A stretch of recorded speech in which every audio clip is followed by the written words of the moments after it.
बिहार में कल 18 जिलों की 121 सीट पर पहले चरण में मतदान। अलग अलग पोलिंग बूथ पर सुरक्षा को घेरा, चप्पे चप्पे पर प्रशासन की नजर है।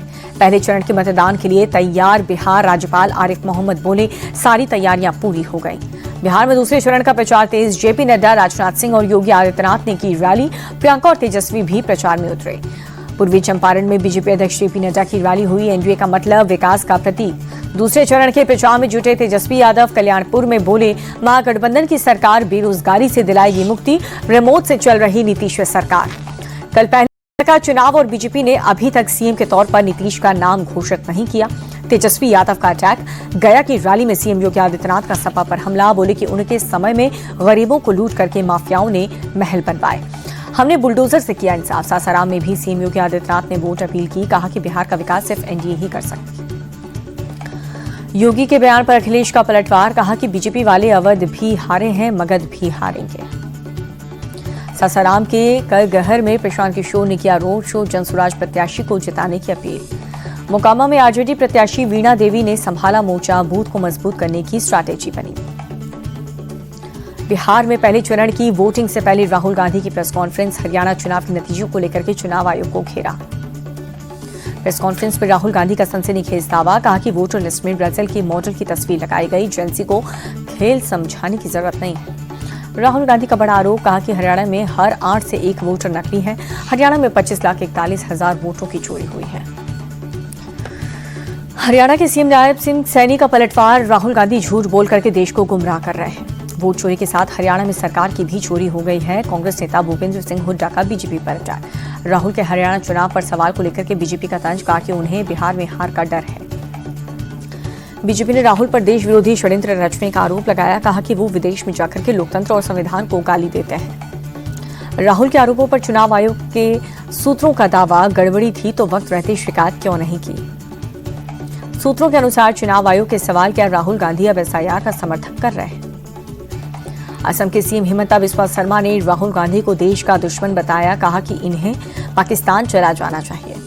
हरियाणा के मंत्री अनिल विज ने भी राहुल के आरोपों को बताया खोखला। कहा कि ये सिर्फ देश को तोड़ने और बांटने की बात करते हैं। राहुल गांधी का हाइड्रोजन बम निकाला। Tie fist. बीजेपी महासचिव तरुण चुग बोले, हार के डर से संस्थाओं को बदनाम कर रहे हैं। राहुल गांधी को इनेला ने दिखाया आईना। अभय चौटाला बोले कि इस खेल की शुरुआत देवीलाल के वक्त कांग्रेस ने की थी।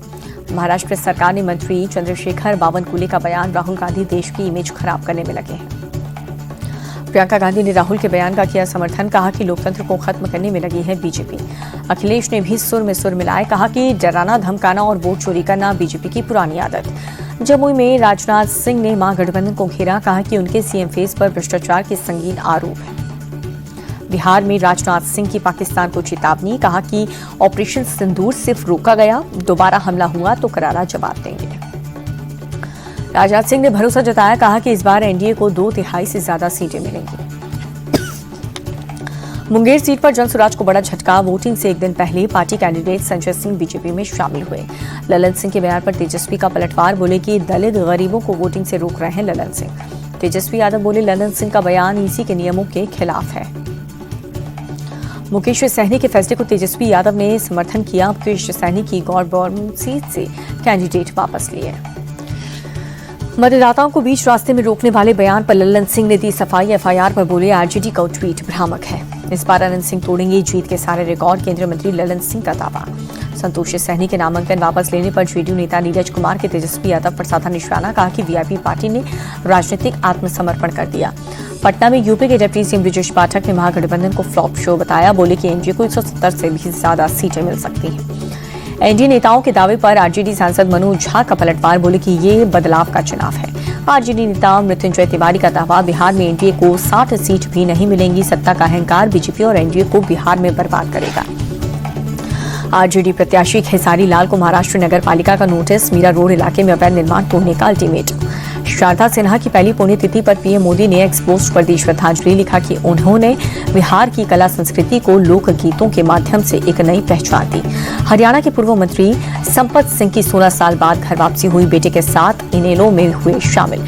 बीएमसी चुनाव पर महाराष्ट्र के सीएम देवेंद्र फडणवीस का बयान। कहा कि महायुति एकजुट है, एक साथ लड़ेंगे स्थानीय चुनाव। बीएमसी चुनाव को लेकर के मुंबई बीजेपी चीफ का विवादित बयान। कहा कि ध्यान रहे कि यहां पर कोई भी खान मेयर ना बने। मुंबई बीजेपी चीफ के बयान पर भड़की AIMIM वारिस पठान ने कहा कि इनके पास विकास का मुद्दा नहीं है, इसलिए धार्मिक कार्ड खेल रहे हैं। मुंबई के वडाला इलाके में ट्रायल के दौरान एक मोनो रेल दुर्घटनाग्रस्त ट्रेन में नहीं था कोई भी यात्री। प्रवासी उत्तराखंडी सम्मेलन में शामिल हुए सीएम धामी। दून यूनिवर्सिटी में हुआ कार्यक्रम। सम्मेलन में सीएम पुष्कर सिंह धामी ने सरकार के काम गिनाए। कहा कि हमने जमीन, लफ और थूक जिहाद पर एक्शन लिया। राज्य में मदरसा बोर्ड खत्म करने का भी फैसला। रजत जयंती महोत्सव पर उत्तराखंड के सीएम के घर पर लगा संतों का जमावड़ा। बाबा धीरेन्द्र शास्त्री समेत कई लोगों का सीएम धामी ने सत्कार किया। कार्तिक स्नान पर बाबा बागेश्वर ने उत्तरकाशी के बड़कोट में यमुना नदी पर की पूजा। कुमार विश्वास भी साथ रहे। सीएम योगी आदित्यनाथ ने लखनऊ में 72 गरीबों को दी फ्लैट्स की चाबी। मुख्तार अंसारी की जमीन पर बने फ्लैट्स की 2 चाबी। लखनऊ के डालीबाग में कीमती जमीन पर बने हैं फ्लैट्स। योगी सरकार ने मुख्तार के बंगले पर चलाया था बुलडोजर। मंगलवार को पूरी हुई थी फ्लैट सौंपने की लॉटरी प्रक्रिया। फ्लैट की चाबी सौंपने के बाद बोले सीएम योगी, कब्जा करने वाले अपराधियों का यही हाल होगा। समाजवादी पार्टी पर निशाना साधते हुए सीएम योगी बोले कि ये माफिया उस समय की सरकारों को झुकाया करते थे, जो अब इनसे सहानुभूति रखते हैं वो अपने पैरों पर कुल्हाड़ी मार रहे हैं। कानपुर माफिया कनेक्शन में फंसे मैनपुरी सीओ ऋषिकांत शुक्ला ने रखा अपना पक्ष। कहा कि कुछ अपराधी और माफिया गैंग मेरे खिलाफ साजिश रच रहे हैं। अखिलेश दुबे से संबंधों पर श्रीकांत शुक्ला की सफाई। बोले कि अखिलेश दुबे से लीगल एडवाइजर के नाते मुलाकात हुई है। लखनऊ में निर्माणाधीन मकान की बालकनी गिरी। हादसे में एक शख्स की मौत हो गई। गाजियाबाद में प्रतिबंधित कफ सिरप का धंधा करने वाले गिरोह का भंडाफोड़, 8 लोग गिरफ्तार। बिहार में वोटिंग से पहले ट्रिपल मर्डर से सनसनी। बीएसपी नेता समेत बेटे और पत्नी का शव संदिग्ध हालत में बरामद। पटना में सुबह सुबह लगा लंबा ट्रैफिक जाम। एम्स फ्लाईओवर पर लगा जाम। कार्तिक पूर्णिमा के मौके पर पटना में पवित्र स्नान के चलते जाम। मरीन ड्राइव भी सुबह से जाम। दिल्ली में ट्रेडिंग के नाम पर शख्स के साथ 22 लाख की ठगी हुई। पुलिस ने 3 आरोपियों को पकड़ा। दिल्ली में जल बोर्ड के अधिकारी की गला रेत कर हत्या। 2 दिन बाद रोहिणी स्थित फ्लैट में मिला शव। बेंगलुरु में रोड रेस का मामला। बहस के बाद कैब ड्राइवर ने बाइक सवार को टक्कर मार दी। चाबी छीनकर भागने की कोशिश की। महान स्वतंत्रता सेनानी चित्तरंजन दास की जयंती आज। छत्तीसगढ़ के सीएम विष्णुदेव साय ने नमन किया। छत्तीसगढ़ी राइस की विदेश में डिमांड। कोस्टा रिका भेजा गया 12 मीट्रिक टन फोर्टिफाइड चावल। खाठा में बेकाबू कार डिवाइडर से टकराई। गाड़ी में सवार लोगों को सुरक्षित निकाला गया।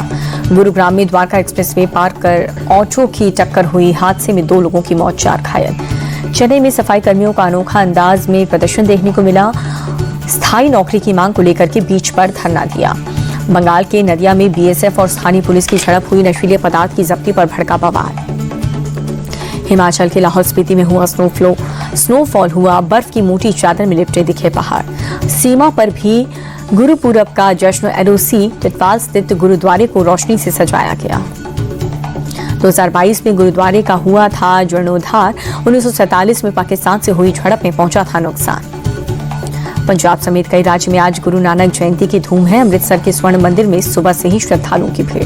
पंजाब के मुख्यमंत्री भगवंत मान भी पहुंचे हैं स्वर्ण मंदिर। गुरु नानक जयंती के अवसर पर किए दर्शन। दिल्ली के ध्यानचंद नेशनल स्टेडियम में गुरु नानक जयंती के अवसर पर कार्यक्रम रखा गया। हरियाणा के मुख्यमंत्री नायब सिंह सैनी शामिल हुए। देहरादून में गुरुद्वारा श्री गुरु सिंह सभा पहुंचे सीएम धामी। गुरु नानक जयंती के अवसर पर मत्था टेका।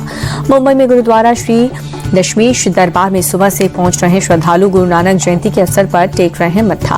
पुरी में बीजेपी सांसद संबित पात्रा ने बोईता वंदना उत्सव में लिया भाग। आत्मनिर्भर भारत और स्वदेशी के संदेश को बढ़ावा देने पर जोर। प्रयागराज में त्रिवेणी संगम पर उमड़ी भारी भीड़। कार्तिक पूर्णिमा के अवसर पर श्रद्धालुओं ने पावन स्नान और पूजा अर्चना की। अयोध्या में श्री हनुमानगढ़ी मंदिर में भक्तों की भारी भीड़ उमड़ी। कार्तिक पूर्णिमा के अवसर पर उमड़े श्रद्धालु। वाराणसी के दशाश्वमेध घाट पर उमड़ी भारी भीड़। कार्तिक पूर्णिमा के अवसर पर श्रद्धालुओं ने गंगा नदी में स्नान किया। अडानी एंटरप्राइज ने दूसरी तिमाही के नतीजे किए जारी। मुनाफा 84% बढ़कर के 3,199 करोड़ हुआ। एसबीआई ने दूसरी तिमाही के नतीजे किए जारी। प्रॉफिट 10% बढ़कर के 20,160 करोड़ हुआ। एयर टिकट बुकिंग में 48 घंटे के अंदर फ्री कैंसिलेशन मिलेगा। डीजीसीए जल्द ला सकता है हवाई यात्रा के नए नियम। भारतीय महिला क्रिकेट टीम से पीएम मोदी ने मुलाकात की। खिलाड़ियों को जीत की शुभकामनाएं दी। महिला टीम ने दक्षिण अफ्रीका की टीम को हरा करके जीता आईसीसी वर्ल्ड कप का खिताब। साउथ अफ्रीका के खिलाफ भारतीय टेस्ट टीम का ऐलान। ऋषभ पंत की हुई वापसी। मोहम्मद शमी और प्रसिद्ध कृष्णा को नहीं मिली जगह। टीम में गिल, पंत, यशस्वी, केएल राहुल, साई सुदर्शन, पडिक्कल, ध्रुव जुरैल, जडेजा, सुंदर बुमराह, अक्षर पटेल, नीतीश रेड्डी, सिराज, कुलदीप और आकाशदीप को जगह। बीसीसीआई ने साउथ अफ्रीका ए के खिलाफ वनडे सीरीज के लिए इंडिया ए टीम का किया ऐलान। रोहित, विराट को नहीं मिली जगह, ईशान किशन की हुई वापसी। इंडिया ए टीम की कप्तानी करेंगे तिलक वर्मा, ऋतुराज गायकवाड़ को टीम में मिली है जगह। अभिषेक शर्मा, रियान पराग, खलील अहमद और प्रभसिमरन सिंह को जगह मिली।